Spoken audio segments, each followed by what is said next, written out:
आज का पहला पाठ कुरिन्थियों के नाम संत पौलुस का पहला पत्र, अध्याय 1 पद संख्या 17 से 25। हम क्रूस पर आरोपित मसीह का ही प्रचार करते हैं। यह यहूदियों के विश्वास में बाधा है और गैर यहूदियों के लिए मूर्खता। मसीह ने मुझे बपतिस्मा देने नहीं बल्कि सुसमाचार का प्रचार करने भेजा है। मैंने इस कार्य में अलंकृत भाषा का उपयोग नहीं किया, जिससे मसीह के क्रूस के संदेश का प्रभाव फीका ना पड़ जाए। जो विनाश के मार्ग पर चलते हैं वे क्रूस की शिक्षा को मूर्खता समझते हैं, किंतु हम लोगों के लिए जो मुक्ति के मार्ग पर चलते हैं वह ईश्वर का सामर्थ्य है। क्योंकि लिखा है, मैं ज्ञानियों का ज्ञान नष्ट करूंगा और समझदारों की चतुराई व्यर्थ कर दूंगा। ज्ञानी, शास्त्री और इस संसार के दार्शनिक ये कहाँ हैं? क्या ईश्वर ने इस संसार के ज्ञान को मूर्खतापूर्ण नहीं प्रमाणित किया? ईश्वर की प्रज्ञा का विधान ऐसा था कि संसार अपने ज्ञान द्वारा ईश्वर को नहीं पहचान सका। इसीलिए ईश्वर ने सुसमाचार की मूर्खता द्वारा विश्वासियों को बचाना चाहा। यहूदी चमत्कार मांगते और यूनानी ज्ञान चाहते हैं, किंतु हम क्रूस पर आरोपित मसीह का ही प्रचार करते हैं। यह यहूदियों के विश्वास में बाधा है और गैर यहूदियों के लिए मूर्खता, किंतु मसीह चुने हुए लोगों के लिए, चाहे वे यहूदी हों या यूनानी, ईश्वर का सामर्थ्य और ईश्वर की प्रज्ञा है।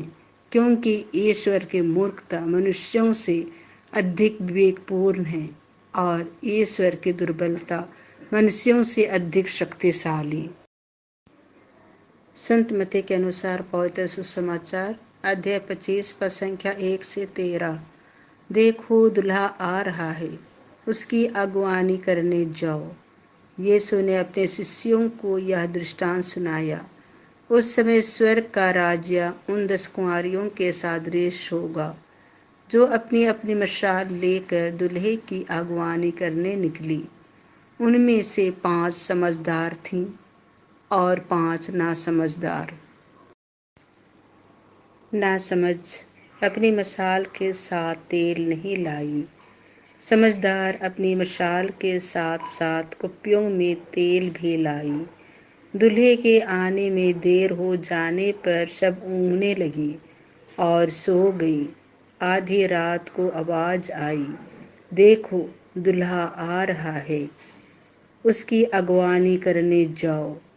तब सब कुंवारियाँ उठीं और अपनी अपनी मशाल संवारने लगी। नासमझ कुंवारियों ने समझदारों से कहा, अपने तेल में से थोड़ा हमें दे दो, क्योंकि हमारी मशालें बुझ रही हैं।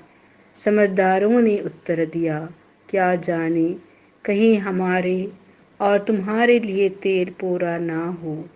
अच्छा हो तुम लोग दुकान जाकर अपने लिए खरीद लो। वे तेल खरीदने गए ही थीं कि दूल्हा आ पहुंचा। जो तैयार थीं वे उसके साथ विवाह भवन में प्रवेश कर गईं और द्वार बंद हो गया। बाद में दूसरी कुंवारियाँ भी आकर कहने लगीं, हे प्रभु, हे प्रभु, हमारे लिए द्वार खोल दीजिए। इस पर उसने उत्तर दिया, मैं तुमसे कहे देता हूँ, मैं तुम्हें नहीं जानता। इसीलिए जागते रहो, क्योंकि तुम ना तो वह दिन जानते हो और न वह घड़ी।